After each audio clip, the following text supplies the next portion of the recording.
Everyone, I am Geeta Sonawane and you are watching we Sheroes के आज के एपिसोड में हम लेके आ रहे हैं एक बहुत ही प्रेरणादायक कहानी। आज हमारे साथ जुड़ रही है स्वाति बेडेकर मैम, जिन्हें हम पैड वुमन के नाम से जानते हैं। इन्होंने सखी प्रोजेक्ट के माध्यम से मेंस्ट्रुअल हाइजीन के क्षेत्र में बहुत ही क्रांतिकारी काम किया है और हजारों महिलाओं को सशक्त बनाया है। इनकी जर्नी बहुत ही इंस्पिरेशनल और मोटिवेशनल होने वाली है, so stay tune with us. Hello everyone, I am Geeta Sonawane और जैसे कि मैंने आपसे कहा कि हम आज मिल रहे हैं स्वाति बेडेकर मैम, जिन्हें हम पैड वुमन के नाम से जानते हैं।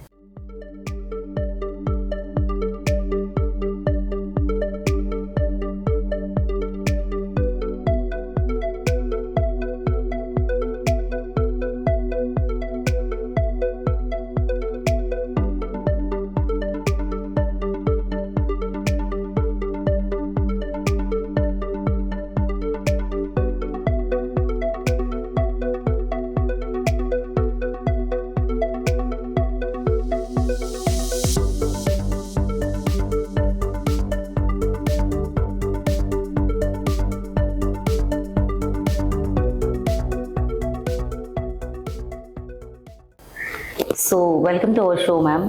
नमस्ते। नमस्ते ma'am. So ma'am, tell me something about कि आज आप एज अ पैड वुमन जानी जाती है, बस इस पैड वुमन के पीछे की जर्नी मतलब स्टार्ट कैसे हुआ ये? पैड वुमन तो बनना नहीं चाह रही थी, लेकिन मैं एक विज्ञान शिक्षक की तरह गांव में गई। अच्छा। और गांव में गई तो बड़े अरमानों के साथ गई कि मैं गांव की लड़कियों को स्टेम एजुकेशन में लाऊंगी, उन्हें विज्ञान सिखाऊंगी, एक्साइट करूंगी विज्ञान शिक्षण के बारे में। लेकिन देखा तो लड़कियां स्कूल में ही नहीं थी। अब उन्हें स्कूल में लाने के लिए ये बात तो समझने वाली थी कि छठी सातवीं से अगर लड़की स्कूल में नहीं आती है तो क्या प्रॉब्लम हो सकती है। तो जब मैंने उनके घरों में जाके देखा तो इतनी विदारक स्थिति देखने मिली कि ना कोई प्रोटेक्शन, ना इवन पुराने कपड़े भी नहीं। तो ये बात तो सही नहीं है ना। देखो, गांव की हमारे देश में जितनी भी लड़कियां हैं, कम से कम 50% ऑफ देम गांव में रहती है। और उन्हें सिर्फ एक पीरियड के दरमियान खुद की सुरक्षा करने के लिए साधन नहीं, इस वजह से शिक्षण को देना पड़ता है। और देखिए क्या होता है कि अज्ञान है इस विषय के बारे में, स्त्री पुरुष दोनों में। तो पुरुषों में एक अलगाव है कि लेडीज का प्रॉब्लम है, वो देख लेंगे। लेकिन अज्ञान अलगाव से होता क्या है? अन्याय। और वो सिर्फ लड़कियों के ऊपर होता है कि उनका शिक्षण छूट जाता है। अब इतने छोटी सी उम्र में शिक्षण छूट गया, शादी होगी, बच्चे होंगे। कितनी बार तो मैं गांव में जाती हूँ, छोटी छोटी लड़कियां हाथ में 2-2 बच्चे लिए हुए कहती है हमें तो परवारी गया बहन। अब ये इतना दिल तोड़ देने वाली बात है कि शहरों में जहाँ लड़की के करियर की शुरुआत होती है इस उम्र में, वहां पे इनका जीने का हमारा काम ही खत्म हो गया कहती है। ये कहीं ना कहीं मुझे चुभ गया, नहीं अच्छा लगा। बिल्कुल। अब उसके लिए कुछ भी तो करना है ना। तो क्या कर सकते हैं? देखते देखते ये विचार आया, क्यों ना यही लड़कियां, इनकी मदर्स गांव में ही पैड्स बनाए और गांव की लड़कियां उसे यूज करें। तो डेफिनेटली एक स्कूल जाने का बहाना उन्हें मिल जाएगा। एक रास्ता साफ हो जाएगा, उन्हें मिल जाएगा। इसलिए सबसे पहले तब मैंने सुना था कि कोई कोयम्बटूर में है जिसने कुछ मशीनों के साथ करने की कोशिश करी है। National innovation foundation, Arunachal Murugadan. तो उनको जाके मिले, हम उनसे मशीनें लाए, पैड बनाना खुद सीखे और लड़कियों को देना शुरू किए। थोड़ा सा ठीक चल रहा था, लेकिन कुछ कुछ बातें मुझे खटक रही थी।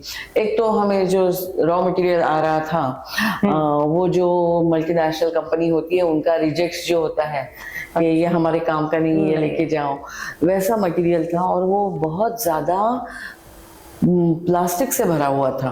और प्लास्टिक का हो या पॉलीमर का हो, तो वो बात मुझे बहुत खटक रही थी। क्योंकि क्या है ना कि हमारे देश में नॉर्मल टेम्परेचर, एवरेज टेम्परेचर 35 से ज्यादा ही होता है पूरा साल भर। तो ऐसे कंडीशन में प्लास्टिक फिल्ड मटेरियल, मतलब वो लड़कियों के बहुत ज्यादा प्राइवेट और टेंडर पार्ट्स के पास रहेगा तो हार्म करेगा उन्हें। तो वो बात मुझे खटक रही थी। दूसरा, अच्छी मशीनों की जरूरत थी, क्योंकि क्या है ना, हम गुजरात से काम शुरू कर रहे थे और ये बात तो मुझे पक्का पता है कि गुजराती लड़की कोई भी उम्र की हो, बिजनेस माइंडेड, बिल्कुल, उससे पैसा कैसे बनता है वो जानती है और वो अच्छी बात है। हाँ, एक्चुअली अच्छी बात है। नहीं, हाँ। तो हमें मतलब कोई ऐसा काम करना था कि जिससे पैड्स तो बने, भारी मात्रा में बने और उससे एक उत्पादन से फायदा हो जो हमारी बहनों को हो। तो इसलिए फिर मेरे हस्बैंड है, उनसे मदद ली हमने। उन्होंने बहुत सुंदर मशीन जिससे प्रोडक्शन रेट ज्यादा हो, जिससे कंटेम्प्ररी विंग्स नैपकिन बने चाहिए ना, टीवी में जैसा नैपकिन दिखता है वैसा लड़कियों को चाहिए। तो वैसा नैपकिन बने जिससे ड्रेजरी बिल्कुल ना हो, कुर्सी में बैठ के आराम से मेरी बहनें काम कर सके। इस तरह का स्टार्टिंग में तो मैन्युअली करना पड़ता था ना। पूरा प्रोजेक्ट को डिजाइन करके हमने एक काम उद्योग की तरह उसे शुरू करने की सोची कि जिससे बहनें काम करें, हमारी बहनें हमारी लड़कियों के लिए काम करें, मुनाफा जिससे कमाए वो भी हमारी बहनें करें और हाइजीन मिले वो भी हमारी लड़कियों को मिले। एक सस्टेनेबल प्रोजेक्ट इसमें से बन गया। तो बस वहीं से शुरुआत हो गई। और ऐसा था ना, हमने काम शुरू किया गांव में, तब सखी मंडल होते थे। और सखी शब्द भी कितना अच्छा है, योर फ्रेंड, योर कॉन्फिडेंट, जो हमारी हर समस्या का इलाज हमारे लिए करे, हमारे साथ खड़ी रहे, बस उसका नाम सखी ही बन गया फिर। So nice. तो इस तरह से सखी प्रोजेक्ट शुरू हो गया। हाँ। जो भी आपने पैड बनाने की शुरुआत, तो उसमें आपने प्रोडक्शन में कैसे ध्यान दिया कि उसकी क्वालिटी कैसे? देखिए, शुरू में तो ऐसे था कि हम जो भी पैड बना रहे थे वो अच्छा होना चाहिए, मतलब एफिशिएंट होना चाहिए, लीकेज नहीं, ये नहीं, वो नहीं, वो ऑर्गेनिक होना चाहिए और उससे एक साधारण मुनाफा भी बहनों को मिलना चाहिए। तो हमने एक 4-5 बहनों का ग्रुप और छोटे छोटे मशीन, इस तरह से काम की शुरुआत की। उसमें भी बहनें लगभग एक यूनिट में दिन के 1000 से 1200 तक पैड्स बहनें बना लेती थी। तो साधारण महीने का प्रोडक्शन एक 25,000 पैड्स तक का बनता था। और उस गांव और आसपास के गांव में जितनी भी लड़कियां हैं उन तक ये एक व्याजबी कीमत में, मतलब क्योंकि बाहर के जो नैपकिन्स बाजार में उपलब्ध थे वो एक सामान्य घर की औरतों के बाहर थे, उनके बजट के बिल्कुल बाहर थे। और तब तो ऐसे था ना, हमारे समाज में अज्ञातता इतनी ज्यादा थी कि घर के बजट में सैनिटरी पैड्स के लिए पैसा भी कोई नहीं बचाता था, रखता भी नहीं था। ऐसे में सबको इंस्पायर करना कि नहीं, बेटी है, उसको स्कूल जाना है तो उसकी स्कूल मिस नहीं होनी चाहिए, उसके लिए तो पैड्स के लिए पैसा रखो। तो वो पैड को एक बिल्कुल साधारण सी कीमत में रखना हमारे लिए आवश्यक था। तो आप कह सकते हो कि एस्थेटिकली थोड़ा सा वो हैंडमेड दिखता था, मतलब जैसे बाजार में नैपकिन्स है, एफिशिएंसी उतनी ही थी, लेकिन दिखने में थोड़ा सा फर्क था। समय चलते चलते मशीनों को भी हम इम्प्रूव करते गए। रॉ मटेरियल तो आज तो हम 100% 100% बायोडिग्रेडेबल रॉ मटेरियल हम यूज कर रहे हैं। तो मैं तो कहती हूँ मल्टीनेशनल्स के नैपकिन के जैसा दिखने वाला, लेकिन उससे कई गुना बेहतर नैपकिन आज सखी बना रहा है। तो ये उपलब्धि है हमारे बहनों की, जिन्होंने इस पर काम किया, काम सीखा। क्योंकि सबसे ज्यादा मुश्किल बात तो वही थी कि आपके पास हो सब कुछ, लेकिन काम करने के लिए उनको इंस्पायर करना। क्या है ना कि ये जो टैबू था हमारे देश में, ये इसको एक गंदी चीज समझा जाता था ना। पीरियड को, पीरियड्स को मतलब गंदी चीज, वही अपने शरीर से गंदा खून बाहर आ रहा है, बिल्कुल यही थॉट था, यही था एक्चुअल में। और फीमेल्स को उस टाइम पे साइड पे बैठे रहो, 5 दिन बाहर मत निकलो, ये सबको आपने कैसे डील किया, कैसे अवेयर किया लोगों को? बस एक कहते हैं कि लगन हो, उससे ज्यादा तो मेरे पास भी कुछ नहीं था। मैं क्या करती थी, चलो आपके घर, आपके स्कूल में आपकी सहेली स्कूल नहीं आई है तो क्या कारण है, पीरियड्स में है, चलो हम जाके उसे कंपनी देते हैं। मैं सारी लड़कियों को लेके अपना अपना डब्बा साथ लेके उसके घर जाते, उसके पास बैठते, उसके साथ खाते पीते। अच्छा। अनुभव में से लड़कियों को पता चल गया कि सच में इससे तो कोई होता नहीं है। एक डर होता है ना हमारे मन में, डर डाला जाता है। और बहुत बार क्या है, मैं विज्ञान शिक्षक हूं ना, तो मैं ये पसंद करती हूँ कि कोई चीज का सत्य बता दूं, फिर वो कितना भी कड़वा हो, कितना भी कठिन हो, उसे पचाना आ जाए ना, फिर जिंदगी में कोई चीज डिफिकल्ट नहीं रहती। तो हमने सबसे पहले लड़कियों को ये समझाया, देखो हमारे शरीर में, शरीर का काम चलाने के लिए हर एक सिस्टम्स होती है। हाँ, सिर्फ रिप्रोडक्टिव सिस्टम है वो आधी स्त्री के शरीर में, आधी पुरुष के शरीर में होती है। तो वो काम अकेला स्त्री या अकेला पुरुष नहीं कर सकता, ठीक है। और उसकी वजह से कि स्वर्ग की योजना है कि नई पीढ़ी को लाना है तो पुरानी पीढ़ी में प्यार हो, विश्वास हो। हाँ? कितना अच्छा थॉट है ना ये। और स्त्री को पीरियड आता है, उसका एक ही कारण है कि निसर्ग ने नए जन्म, नए बच्चे की उसका भरण पोषण हो, उसकी क्या कहते हैं, उसकी केयर अच्छे से ली जाए। एक छोटे से एक पेशी के जीव से एक वो ऐसा बच्चा बने कि वो दुनिया में आके दुनिया को फेस करने के लायक बने। ये काम फीमेल के शरीर को दिया गया है कि उसको उस अपने अंदर उसको नर्चर करना है। और वो बच्चे के भरण पोषण के लिए हमारे शरीर का खून दौड़ के हमारे यूटरस में, गर्भाशय में जाता है। वो गंदा कैसे हो सकता है? वो शरीर का सबसे अच्छा, सबसे ऑक्सीजनेटेड और पोषक द्रव्यों से भरा हुआ खून होता है। और जो पोषण की चादर गर्भाशय के अंदर बनती है, उसी से वो बच्चे की 9 महीने तक नाड़ बनती है। तो जो एक बच्चे की जीवनदायिनी है, लाइफ लाइन है, उसे ही हम गंदा खून समझ बैठे हैं। ठीक है, बात इतनी सी है कि हमारा शरीर ना जो अनवांटेड चीज है वो रखता नहीं है अंदर। जैसे यहाँ साइनस भर गया, नाक के द्वारा बाहर निकाला जाता है, मुंह में सलाइवा है, कान में मैल है, बाहर निकाल देते हैं हम। बहुत ज्यादा पानी पिया, मूत्र के द्वारा बाहर निकालते हैं। बहुत ज्यादा खाया, फीकस के द्वारा बाहर निकल जाता है। वो ऐसे अच्छे पंक्ति में कहूँ तो शरीर नहीं रखता पास जो चीज नहीं जरूरी। कुदरत के इसी नियम से आती है माहवारी।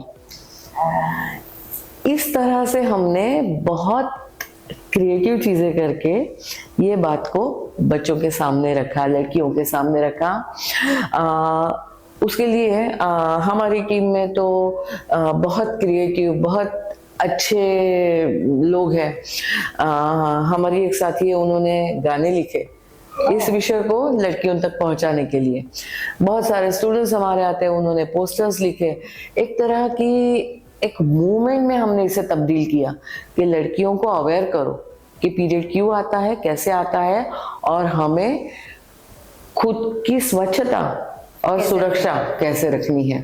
और उसी में से हमने गांव की औरतों को इंस्पायर किया काम करने के लिए सखी के यूनिट्स में, कि आप ही नैपकिन बनाओ अपनी बेटियों के लिए कि वो आसानी से स्कूल तक जा सके।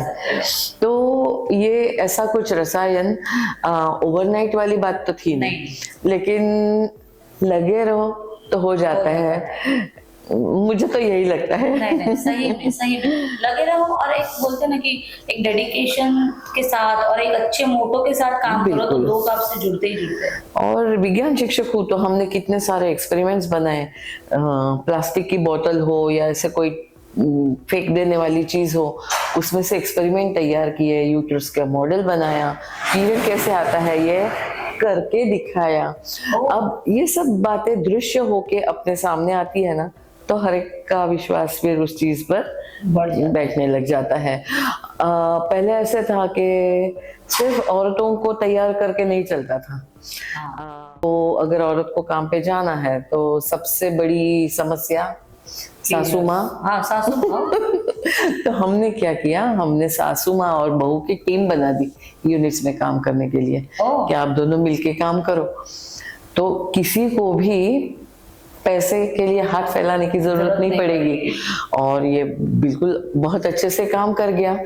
आपने क्या वंडरफुल स्ट्रेटजी यूज की। सुबह सुबह बहू को काम करने आना के लिए सहूलियत हो गई।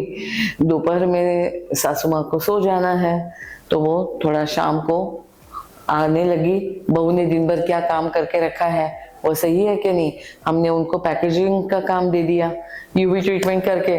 घर पे सुपरविजन करो, उससे अच्छा है कि यहाँ पे सुपरविजन करो। सबसे अच्छा क्वालिटी कंट्रोल डिपार्टमेंट हमको मिल गया। और सासू अगर दो शब्द बोल भी गई ना कि अच्छा काम कर, लोग पैसे खर्चने वाले हैं, तो वो को बुरा नहीं लगता उसमें अभी। तो इसी तरह से ये चीजें काम करने लगी। हमने इवन हमारी बहनों को समझा दिया कि देखो आप काम करने लगे हो, आप पैसा भी कमाओगे, लेकिन उसका गुरूर मत करना, मत कहो कि ये मेरा काम है, कहो ये अपना काम है। तो ऐसे करके हमने जो पुरुष वर्ग था उनको भी अपने साइड कर लिया। और उसका एक उदाहरण मैं देती हूँ कि देखो हमारा काम कैसे शुरू हुआ ना, कुछ पैसे वैसे थे नहीं हमारे पास, एक सखी का आइडिया थी। बिल्कुल, हाँ, आपके पास फाइनेंशियल नहीं थे मतलब। हाँ, मतलब फिर कैसे स्टार्ट कर? मेरे पैसे, मैंने बताया कि पहला मशीन तो मैंने खुद अपने पैसे डाल के शुरू किया था। फिर अभ्यास किया कि कहाँ से फंड्स आ सकते हैं, गांव की औरतें हैं तो उनको सरकारी स्कीमें हैं, उसमें से कहाँ से, किसी को पता नहीं होता गांव में ये चीजें। तो आपने सखी प्रोजेक्ट का जो पहला यूनिट था वो कैसे स्टार्ट किया? हाँ, बहुत पापड़ बेले थे उसके लिए। मैंने आपको बताया कि हम मशीन तो लेके आए, फिर उससे हमने खुद एक अच्छे से प्रपोजल लिखा कि इसमें रॉ मटेरियल का खर्चा कितना होगा, पैड कितने में बनेगा, उसमें लेबर चार्ज कितना होगा, उसका डिस्ट्रीब्यूशन का खर्चा क्या होगा, उसकी कीमत क्या होगी, और ये सब करके इसको हम सस्टेनेबल कैसे बनाए, मतलब सिर्फ बिक्री जो होती है वो बिक्री में से यूनिट चले, इसको कैसे बनाए। लगभग 16-17 कलेक्टर्स के पास गई कि आप अपने गांव में इसे करिए, अपने गांव में इसे करिए। लेकिन उनका नजरिया ये था कि गांव में कौन यूज करेगा सैनिटरी पैड, हमारे यहाँ तो ये रिवाज है ही नहीं, तो हम ये तो नहीं हो सकता। मैं सोचा अभी इसका क्या करें। एक बार ऐसे हुआ कि हमारे विज्ञान कार्यक्रम में, विज्ञान शिक्षण के कार्यक्रम में, दाहोद में एक गांव है धानपुर करके, मूड़ी बहन थे, और उन्होंने बताया कि ना आप मुझे जल्दी जल्दी काम दे दो, मैं बहुत ज्यादा दिन जिंदा नहीं रहूंगी। तो वो बहुत शॉकिंग था। तो उनको लेके मैं दवाखाने गई, बड़े अस्पताल में दाहोद में, तो वो एक सर्वाइकल कैंसर की प्रोस्पेक्टिव केस थी। और दैट वाज वेरी शॉकिंग जब उन्होंने बताया कि हमारे गांव में मैं अकेली नहीं, ऐसी बहुत सारी है बहनें। क्या ये तो एक विचार करने की चीज है, ये ऐसा तो नहीं हो सकता। तो वहाँ के हेल्थ ऑफिसर है, उनसे हमने बातचीत की तो उन्होंने बताया कि है यहाँ पे ना हमारे जिले में सबसे ज्यादा प्रमाण है सर्वाइकल कैंसर का, और उसके कारण भी कई है, मतलब ये आदिवासी लोग हैं, उनकी जीवन प्रणाली वगैरह। तो ऐसे मैडम हम एक काम तो कर सकते हैं, हम उन्हें पीरियड के दरमियान एक स्वच्छ एनवायरनमेंट दे सकते हैं। प्लीज कलेक्टर के साहब के पास आइए मेरे साथ और यही बात बताइए उनको।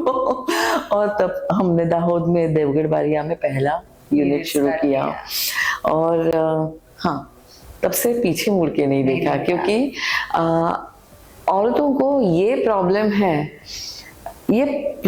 है और इसका समाधान हो सकता है, इसका पता ही नहीं था। वो यही समझती थी कि ये तो सभी को होता है, तो ये शायद श्राप होगा ये। लेकिन एक वैज्ञानिक रीति से हमने उनको समझाया ये श्राप नहीं है, उल्टा ये ऐसी बात है, थोड़ा सा फेमिनिस्ट लगेगा आपको, लेकिन लड़कियों को ये लगना जरूरी है। देखिए पीरियड है वो आसान, मतलब चॉइस नहीं होता है लड़की को, हर लड़की को आता है, और सामान्य नहीं होता, वो पेनफुल होता है। फिर भी हर लड़की वो पीड़ा से गुजरती है महीने दर महीने। क्यों? वो अपने शरीर को तैयार कर रही होती है कि नए जीव दुनिया में आए और ह्यूमन रेस आगे बढ़ती रहे। देखिए कितना बड़ा काम कर रही है हमारी लड़कियां। बस मैं उनको इसी बात से अवेयर कराती हूँ। मदर्स होती है वो भी बायस हो जाती है, लड़कों के बारे में अलग थॉट, लड़की के बारे में अलग थॉट। जैसे लड़का अगर बड़ा होता है तो वो प्राउडली बोलता है कि हाँ मैं यंग बड़ा हो रहा हूँ। हाँ, लड़की दाढ़ी मूछा आती है लड़कों को, एक्चुअली फेशियल हेयर कितनी गंदी बात है, लेकिन वो उसे मेरी मर्दानगी की तरह, प्रतीक की तरह उसे मतलब फैशन करते हैं अलग अलग। आज मैं फ्रेंच रखूंगा, आज मैं ये रखूंगा। तो ये बात है कि लड़की जो अपनी चॉइस से नहीं, क्योंकि नेचर ने उसको रिस्पॉन्सिबिलिटी दी है, इसलिए ये पीरियड पेन जिंदगी भर सहती है। और अपनी ह्यूमन रेस को आगे बढ़ाने में अपना खुद का योगदान देती है। तो इस चीज का तो सम्मान होना चाहिए। एब्सोल्युटली, मतलब सारी औरतों ने मिलकर इस चीज के लिए सेलिब्रेट सराहना चाहिए, सेलिब्रेट करना चाहिए। और एक लड़की ने खुद का सम्मान करना चाहिए कि ये मेरी सुपर पावर है, कि मैं ये सर्जन, मैं एक नए जीव का निर्माण कर सकती हूँ जो कोई और नहीं कर सकता। तो ये बातें बहुत जरूरी है लड़कियों को समझना। और इसमें कहूँ एक गुड मेंस्ट्रुअल प्रोडक्ट्स, जैसे टेक्नोलॉजी अपने हेल्प के लिए आती है ना, अपना लाइफ सुकर करने के लिए, वैसे ही गुड प्रोडक्ट्स हमारी हमेशा हेल्प करते हैं। पुराने जमाने में क्या था ना कि वो लड़की कहाँ जाए, एक जगह बैठी रहे तो सही है उसके लिए। कोई प्रोडक्ट नहीं है, वो चलते फिरते अगर कपड़ा यूज करेगी गिर जाएगा, ह्यूमिलेट होगी। तो ये बातें आजकल के जो टूल्स हैं, मेंस्ट्रुअल नैपकिन कहो, सैनिटरी नैपकिन कहो, मेंस्ट्रुअल कप कहो या टैम्पॉन्स कहो, इनकी वजह से एक सहूलियत लड़कियों को भी मिल रही है साफ सुथरा रहने की और अपने काम सही ढंग से आगे चलाने की। ब्रेक नहीं लेना पड़ता, ब्रेक नहीं लेना पड़ता, बिल्कुल बिल्कुल कंटिन्यूअसली वो कर सकती है। तो मतलब जैसे मैंने कहा कि हम अलग अलग गाने, स्लोगन ये वो करते हैं ना, तो वो भी हम सखी द्वारा कहना चाहते हैं कि महीना ना 30 दिवस अमे छे समान सखी आ पीछे हमने नवी पाक। स्वाति मैम, आपने इंडिया में तो सखी प्रोजेक्ट को बहुत अच्छे से कर लिया, बट आउट ऑफ इंडिया भी आपने कैसे उसको प्रोजेक्ट को एग्जीक्यूट किया? वो एक छोटी सी स्टोरी है। एक्चुअली ना 2015 में लॉरियल पेरिस एक बहुत बड़ी कंपनी है, शायद मेकअप वेकअप कुछ बनाते हैं, उनका एक वर्ल्ड वाइड अवार्ड होता है वुमन ऑफ वर्थ। तो पता नहीं कैसे तो उन्होंने कहाँ से मुझे देखा या सुना पता नहीं, लेकिन उन्होंने मुझे वो अवार्ड दिया। 2015 में भी दिया, 2016 में भी दिया। वो सब कुछ ठीक था। वो अवार्ड मिला ऐश्वर्या राय जी के हाथ से, और मतलब that in itself was a क्या big way of publicity, otherwise Sakhi को कोई क्यों जाने। लेकिन क्या है कि उन्होंने वो शायद इसके बारे में लिखते हैं, बहुत जगह टेलीविजन पे आया। तो मुझे एक दिन फोन आया न्यूयॉर्क से कि मैं न्यूयॉर्क टाइम्स के रिपोर्टर बात कर रही हूँ और मैं मिलना चाहती हूँ आपसे। और वो सच में आ भी गई और उन्होंने स्टोरी भी बनाई। और फिर एक दिन एक फोन आया यूके से, लंदन से, कि मैं यहाँ पे तो काम कर रही हूँ लेकिन मैं न्यूयॉर्क टाइम्स में आपके बारे में पढ़ा, मैं चाहती हूँ सीरियन रेफ्यूजीज की हेल्प करना, क्या आप मेरे साथ काम करोगे? और वो भी सच में यहाँ आ गए। और फिर हमने तब Syrian refugees more than lakh refugees were there in Zaatari camp in Jordan।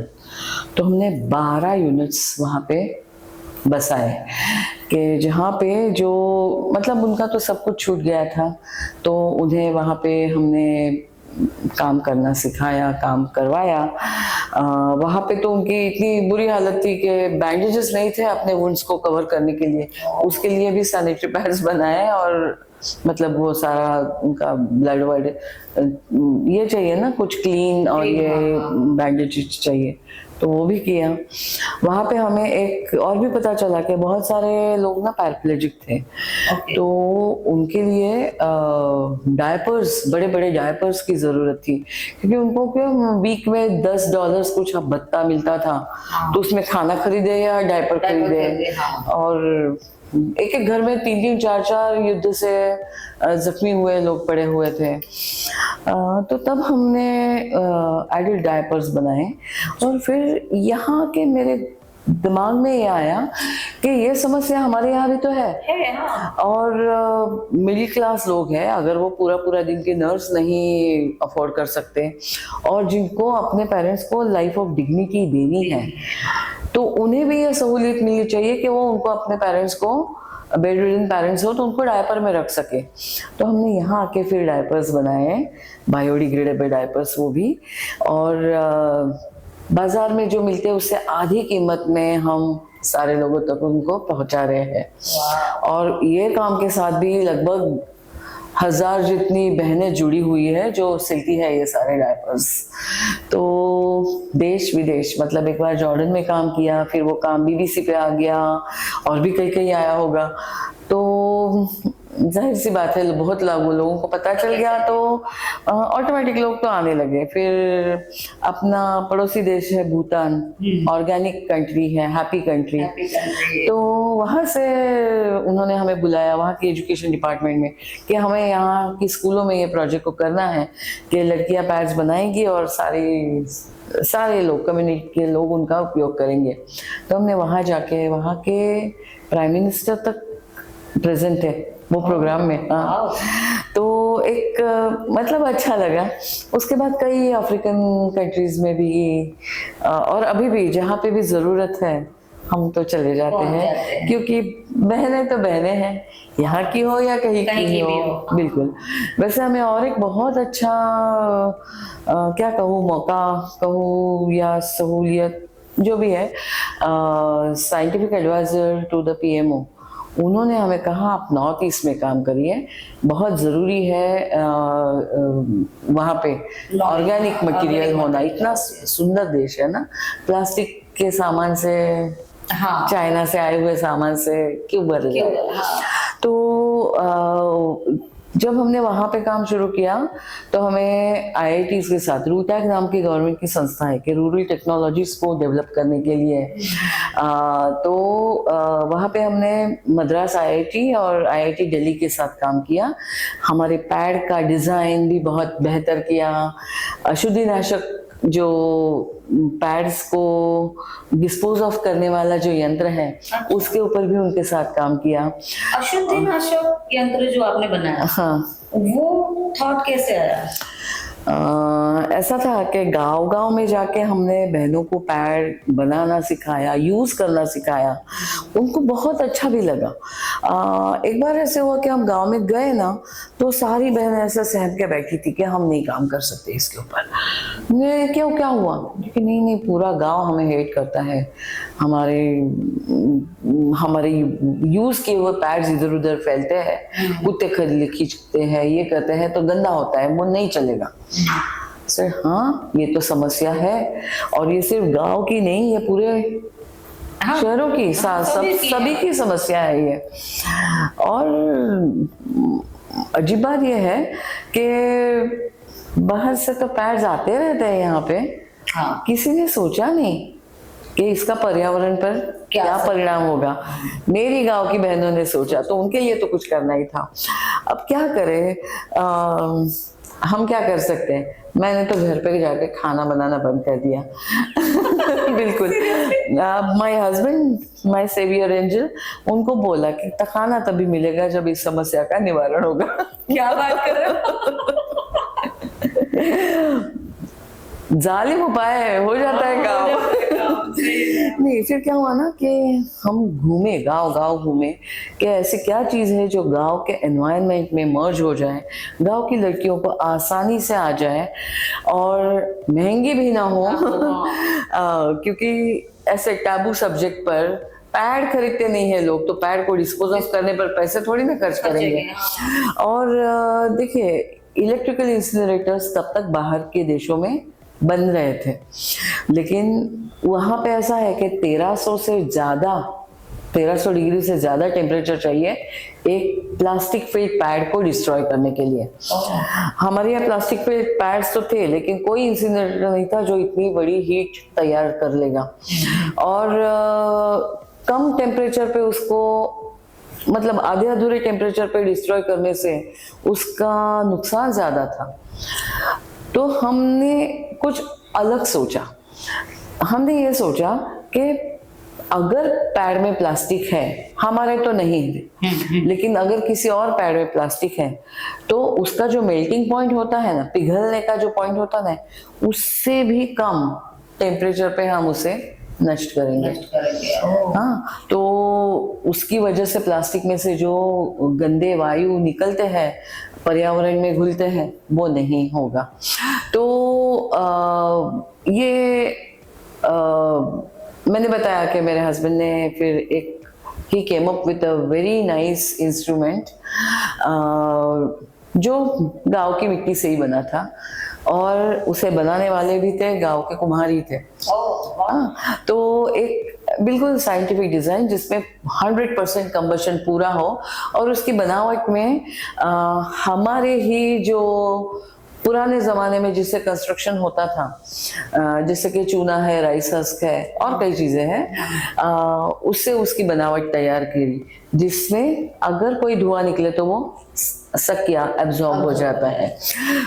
तो ये बिल्कुल, मतलब गांव की लड़की को चूल्हा जलाना आता है, तो उतना सिंपल इंस्ट्रूमेंट ये बन गया, सस्ता भी है, और 3 सेकंड में नैपकिन डाल के लड़की निकल जा सकती है।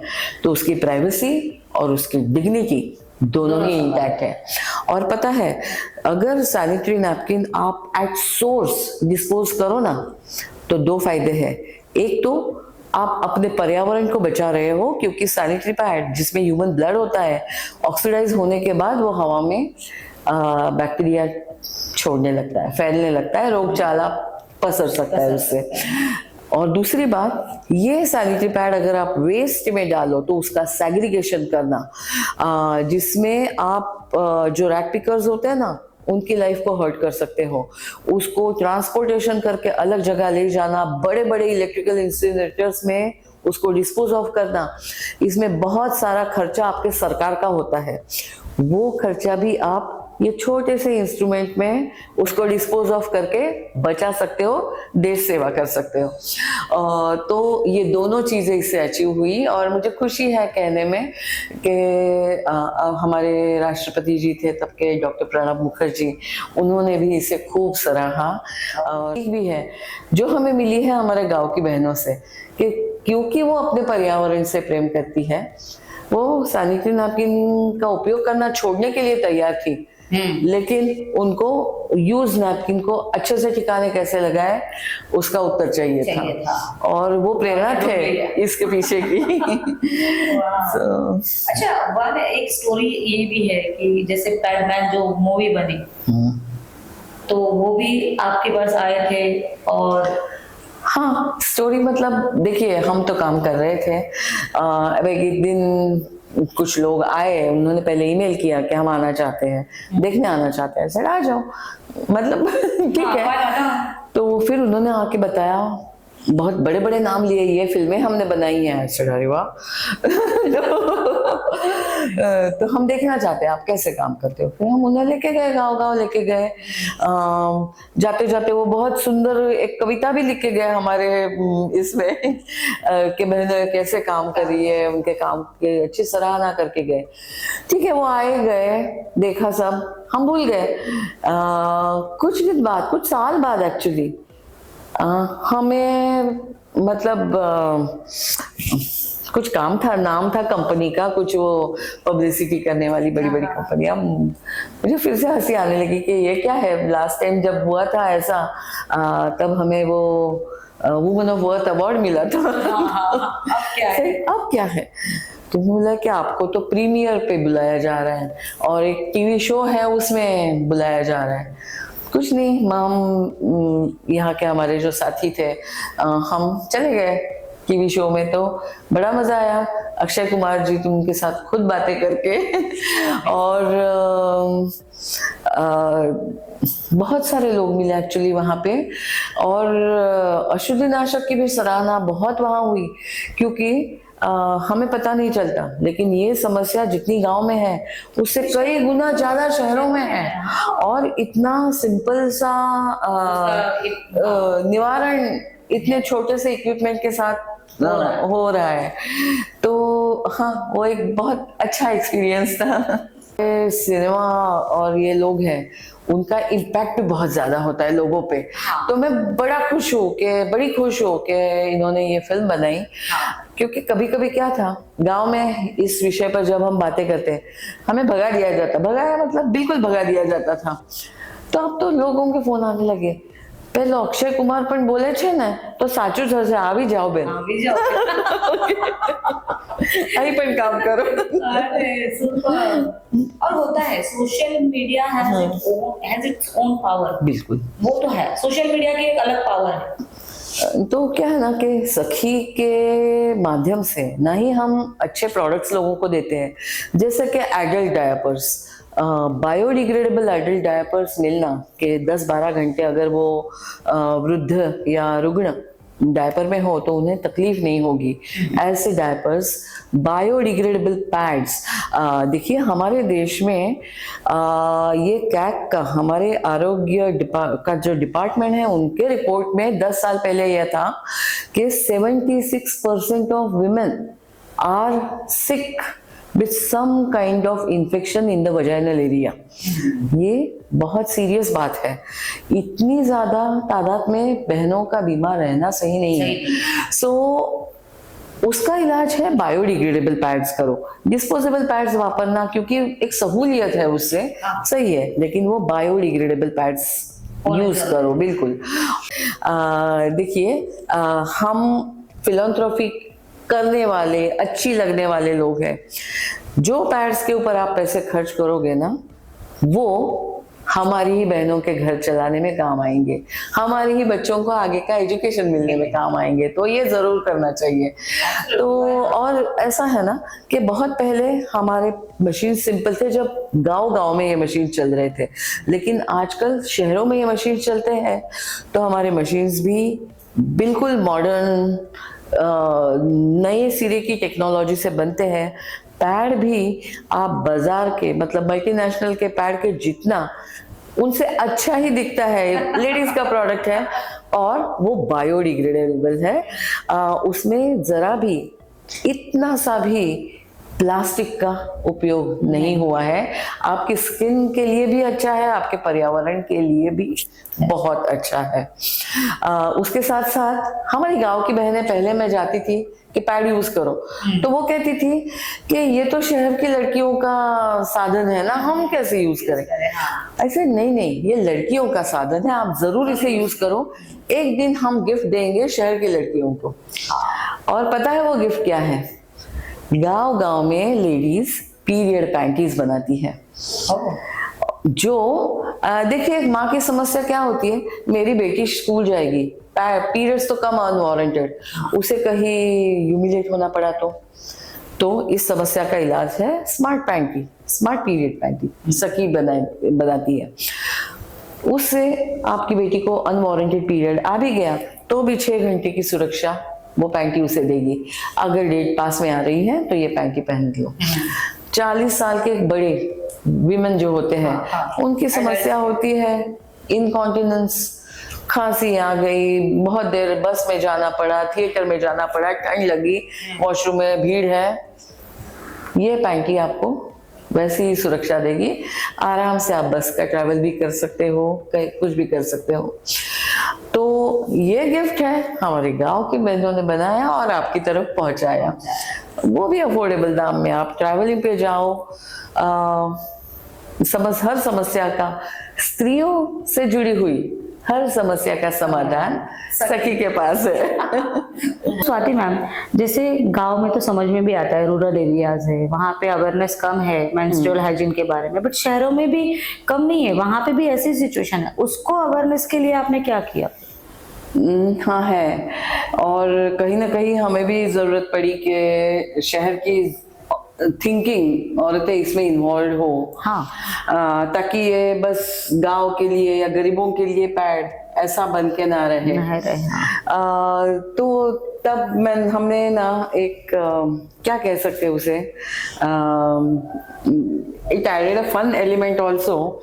हमने एक चैलेंज शुरू किया शहर की लेडीज के लिए। उसको हम कहते थे द हाइजीन बकेट चैलेंज। मतलब ये हाइजीन बकेट क्या है? 12 पैकेट्स सखी के, मतलब ये किसी को 1 साल का सप्लाई है सैनिटरी नैपकिन्स का। हाँ, तो लेकिन वो हमें किसी को देना है, एक लड़की जो अवेयर नहीं है या जो खुद खरीद नहीं सकती, ऐसी लड़की को, means one empowered woman empowering another. ये ब्यूटीफुल थॉट उसके साथ जुड़ा हुआ था। और गिफ्ट देना तो सबको अच्छा लगता है। absolutely. और काफी सारे बड़ौदा की दिग्गज औरतें और बाहर भारत भर की दिग्गज औरतें इसके साथ जुड़ गई।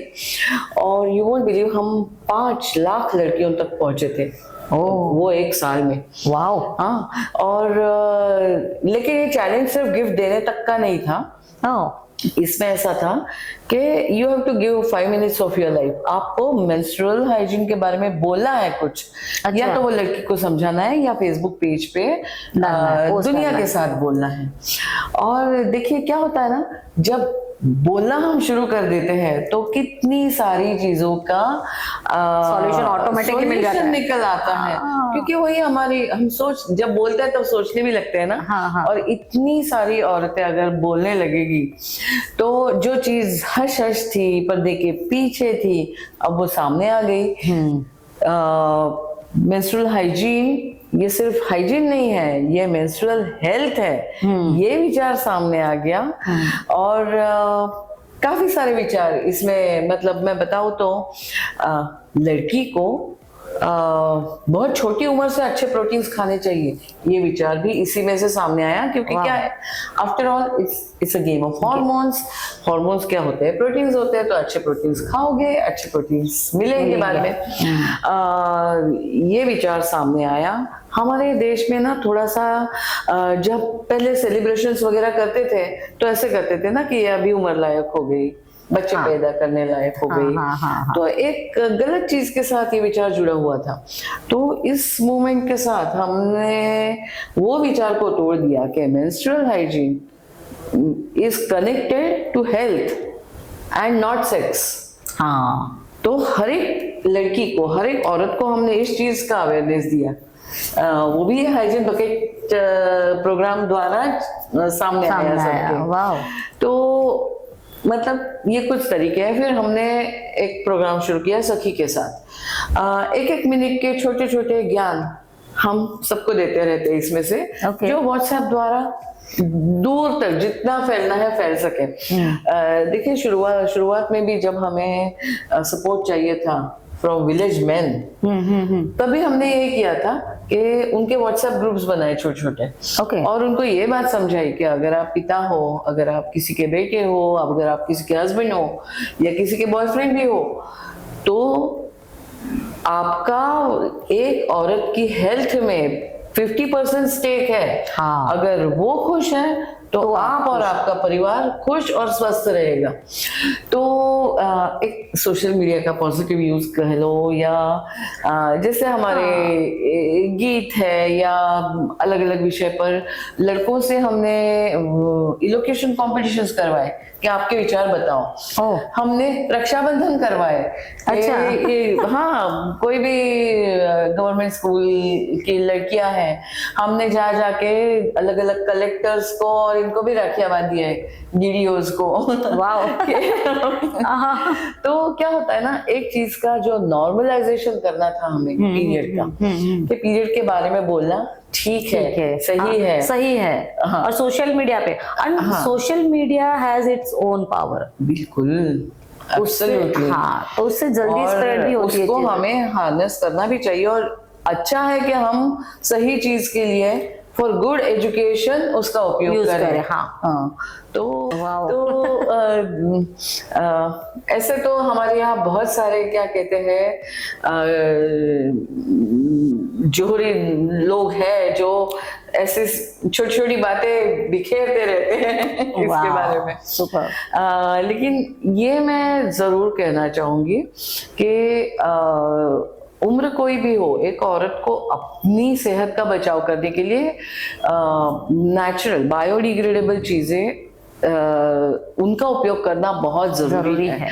और जैसे मैंने कहा कि हर उम्र में औरत को इसकी जरूरत पड़ती है। जैसे जब छोटे हो 40 साल तक की उम्र में पैड की जरूरत पड़ती है या पीरियड पैड की जरूरत पड़ती है, क्योंकि पीरियड कम्स अनअवेयर। और 40 साल के ऊपर जब एक औरत हो जाती है तब उनको इनकॉन्टिनेंस की प्रॉब्लम बहुत बार पड़ती है।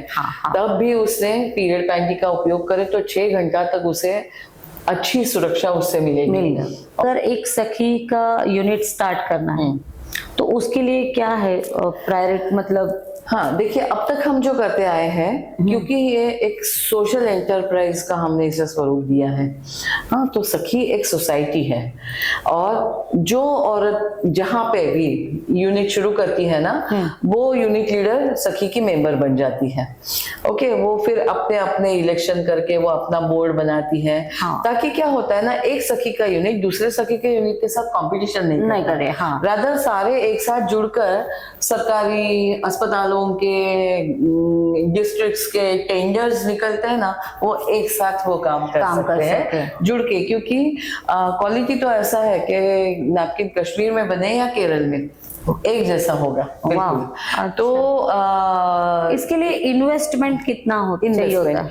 देखिए शुरू में जो हैंडमेड पैड्स थे, छोटे, बिल्कुल छोटे मशीन पे थे, वो तो बिल्कुल 3 लाख के अंदर यूनिट सेट हो जाता था, मतलब मशीन्स, और उसके साथ साथ 40,000 पैड्स बने, इतना रॉ मटेरियल जो पैड्स को बेच के वो अपना रोलिंग फंड तैयार कर सकती थी।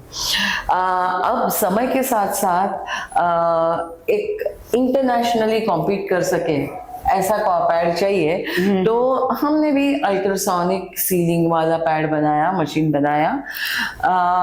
जाहिर सी बात है कि वो मशीन अगर चाइना का भी ले लो ना, तो भी 50-60 लाख में मिलता है। वो हमने 5-6 लाख में कर दिया है।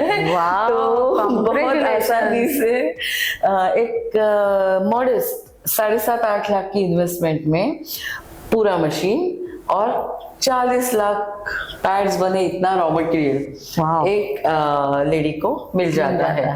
अगेन मतलब उसका रोलिंग फंड उसी में से तैयार हो जाता है, और बाकी सारे ओवरहेड्स और वो सब भी उसी में कवर हो जाता है। तो उसका ट्रेनिंग वगैरह सब आप वो हम खुद देते हैं। बिल्कुल देते हैं, क्योंकि ये तो हमारे लिए तो मिशन है ये। हाँ, है ही। So Swati ma'am, as you know, our show We Shiros is for हाँ। female, is for women empowerment. बिल्कुल। So हमारी ऑडियंस में जो भी फीमेल्स आपको देख रही है उनके लिए कुछ मैसेज है आपके लिए? बस मैसेज मैं तो सबसे पहले यही कहना चाहूंगी कि आपका पीरियड आपकी स्त्री होने का एक प्रतीक है और आप जो सर्जन करता है उसका एक साधन है।